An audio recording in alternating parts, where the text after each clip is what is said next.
People with street smarts, what is your most street tip? Hotel lobbies are great places to use the restroom. They are usually clean, safe, and hardly ever occupied, as most guests will go up to their own room instead of using the public location. On a side note, I've found it's best not to go to reception and ask if you can use the toilet because they sometimes say no. Just walk in like you're staying there and know where you're going and follow the signs for the toilet.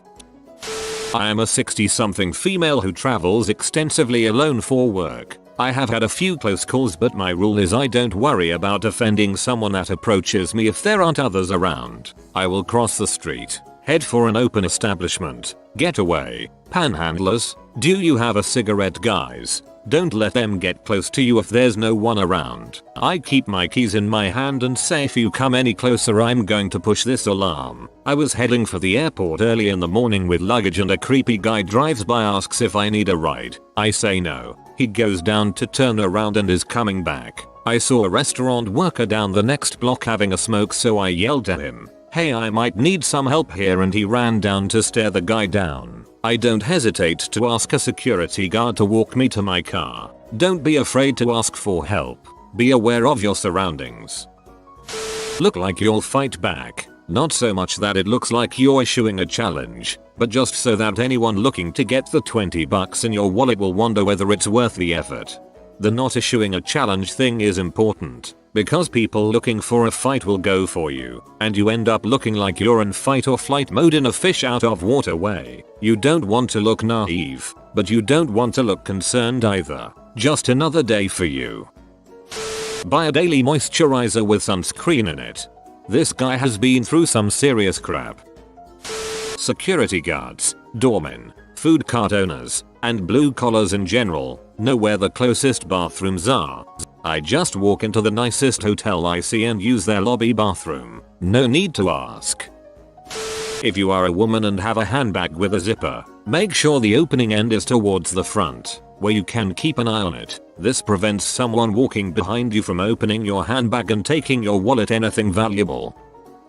If you are a tourist and want a local to take a pic of you with your phone, either have it be an employee or someone you can outrun. Wear one headphone so you can still hear what's around you. I like to wear both but turn them down and tune into what's being said around me sometimes. People say some weird crap when they think you can't hear them. Most of what I do has already been mentioned, but here's one I rarely hear about. I use windows reflections to check who is behind me. Looking at a shop window while I walk is innocuous enough, but it allows me to check if someone is still behind me without me turning around. If I'm in an unfamiliar city, I'll explore freely every neighborhood as long as there are women and kids around. Most mums don't hang outside with their kids if the street area isn't safe. This worked very well for most throughout Latin America, Europe and Asia. If you want to know if you can trust somebody you let in your home, leave a $5 bill in a place that looks like it was forgotten about and that they would see it. If they'll take you for $5 now, they'll take you for more later. There are 146 street suffixes acknowledged by the US Postal Service, alphabetically. The first is alley and the last is yard. These are also bad places to duck into if you're being followed, because there's only one exit. Little street information. Earbuds or headphones signal that you're not aware of your surroundings. Staring at your phone indicates the same. Make you an easy target. Catch 22. I wear earbuds to keep creeps from talking to me. Wearing earbuds makes me a creep target. Never turn your back to someone who you don't trust or is aggressive. YouTube is full of videos of people getting sucker punched from behind. Any street knowledge I have is from watching Worldster and Liverleak videos. The most dangerous time to drive is right when it starts raining, cause any oil on the street has mixed with the water, making it slippery, but hasn't had enough time to wash away yet. It's the first snowfall here this weekend. I'm hunkering down at home so I don't have to drive around people that forgot last winter driving. This is a niche tip, but if you ever suspect something to have an electric current, do not touch it with the palm side of your hand. It can cause your muscles to contract and not let go. Always use the back side of your hand, or even better, use a blade of grass or something not too conductive. Don't frick with people. Even the skinniest, nerdiest Steve Urkel looking mother might be crazy with a knife under his sleeve, might stab you soon as you turn around. But don't be scared of people either. Mutual respect. Prison rules. Don't start crap yet don't take any crap. Not me but one of my employees. We dress casually on Fridays and call it Flip-Flop Friday. He never participates. I asked him why and he said I can't run in flip-flops. You always have to be ready to run. I had a friend years ago who, when a car approached to ask for directions, she slowly removed her sandals as she answered. When the car drove away I asked why she did that. She said that you can't run in flip-flops, and that although it would hurt, it's easier to run barefoot. She warned me to always be prepared to run whenever necessary. We were maybe 12 when she said that. Always tell my kids to walk with a purpose. People who walk with a purpose make crap happen. Don't hug the walls. Walk a bit towards the center especially near corners. Keep your ears open. Notice things. Footsteps, shuffling, metal clanging, anything. Basically be aware of your surroundings and anticipate critical situations.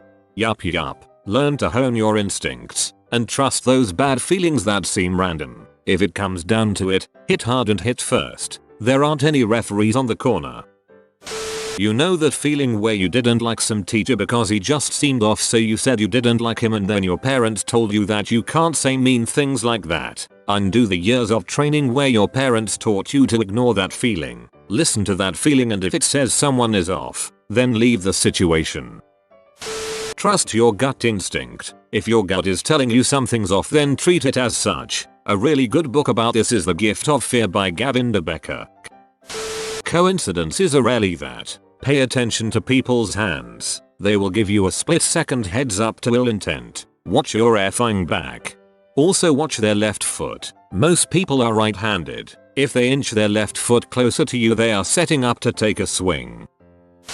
People always tell me this is kind of a morbid thing to do. When we go on vacation or to an event, I take a picture of each of my children individually upon arrival. If they go missing, I can pull up a picture of what they look like and exactly what they were wearing when they went missing. You'll be surprised at how little you can recall of what your child was wearing when you're in a panic, and they are old enough to dress themselves. Trying to estimate their height and weight is impossible unless they've recently had a checkup at the doctor. It also eliminates the need to add a verbal update to an old picture, i.e., here's a recent photo but she got a haircut and new glasses after the photo was taken.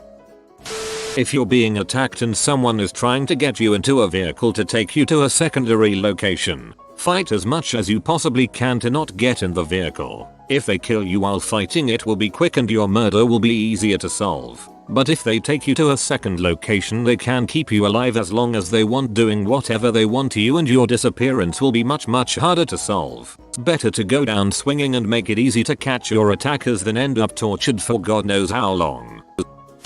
Don't walk around staring at your phone after dark. It's immensely stupid. 1. It lights up your face from a mile away like a dumb, distracted easy mark. 2. You aren't at all aware of your surroundings. Even if you believe you are, we're nowhere near as good at multitasking as we assume. 3. If you suddenly do need to look up at impending danger, your eyes are adjusted for bright light rather than darkness and you won't be able to clearly see who's around you. If someone bumps into you or brushes against you, check your pockets. There's this reflex people have when bumped up against. They will immediately go and check wherever they keep their wallet money. So sometimes pickpockets will send in reckon people who will just kinda get a little too close and bump into people. Then the actual pickpockets can see where you check and go for that pocket. Carry an extra wallet with $50 in it and throw it if someone tries to rob you. Street smarts. Don't worry about hurting someone's feelings over your own safety. If it feels wrong, it is wrong. Walk confidently and with your head up. If you walk around like a freaking victim you will eventually become a victim. This 100x. Don't let anyone think they can mug you or tease you and get away with it, because then they will, and they will get away with it. For girls, make up a fake boyfriend to get creeps away. If you're being followed, don't freeze up and just keep walking. Go into the nearest fast food place or store. Keep your eyes forward and don't look at people. And please, for the love of God, don't stop in the middle of the sidewalk. Please, for the love of God, don't stop. This is huge for everyone. You need to be standing still to be mugged, and it's easier to be grabbed if you're not moving. If someone tries to stop you, keep walking. They ask the time, check your watch, tell them but do not stop walking. Act like you live wherever you are, like you know the place, like you know exactly where you are going. I use a wheelchair and do this whenever I travel. I figure out where I am going before I venture out. If I am lost, I duck into a store or restaurant in order to look at my phone or ask directions. Be focused on the direction you are going and don't act like a freaking tourist. Ironically, I feel much safer by myself when I can act like this instead of when I'm traveling with some clueless friend or relative who has to stop for pictures every 20 feet. I rarely, if ever, get approached for money or anything when I am by myself. But throw in my dumb Aunt Susan and we're brushing off weirdos all day long. If anyone ever makes the conscious decision to steal anything from you, never trust them, ever. If they will steal a lighter from you, they will steal your weed, your money, your jewelry, your car, you name it. Stay away from stupid M. They'll get you in legal trouble, hurt, or killed despite their best intentions or how friendly they are. If you sell drugs, don't get sloppy. Sloppy equals weakness and somebody will set that ass up. $1 bills stack up over time. If you broke, a bag of potatoes is like $2.50. Backing down from a fight may hurt your ego but will keep you alive longer. That being said, sometimes you gotta fight. Pick your battles wisely. Not everyone who calls themselves your friend is your friend. Not everyone you call a friend is a friend. If you even think for 1 second you should bail, get the frick up out of whatever situation you are in immediately. If you accidentally disrespect someone, apologize immediately. Buy them a beer, offer a cigarette.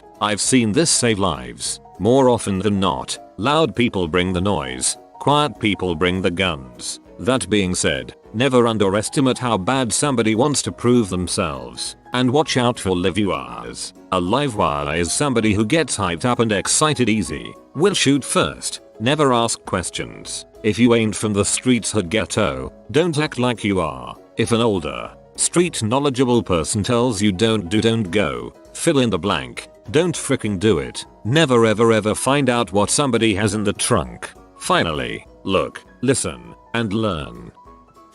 Count every possible exit in any room you enter. I sometimes also scan for anything I could use to defend myself if need be. Talk to yourself. You'll make even the craziest sucker nervous. Pacing around and angrily muttering to your phone will keep even the dodgiest of crackheads at bay. I was walking with my friend, and I asked him, Bob, am I book smart or street smart? He said, I don't know. Let me borrow $10. I gave him the money. Book smart, he replied. It's an investment. Never break 2 laws at once. Got something in your car that's illegal? Better not be speeding. Stop completely at red lights. Ext. 1. Count the room. Count the exits. 2. City face. Don't look happy in a dense area on the street. Look slightly pee. If you have something to be happy about, that's something someone wants. Get in line behind the butthole. Works well at fast food places, airports, basically anywhere with one face-to-face customer service. After dealing with the mean guy, your polite simple request will be fulfilled if at all possible. You have been visited by the doggo of balance. Comment balance like the doggo to have a balanced and harmonious life. If you are new to the channel, you can subscribe. I publish new videos every day. Until then, check another video, or don't. Either way, have a great day you magnificent people.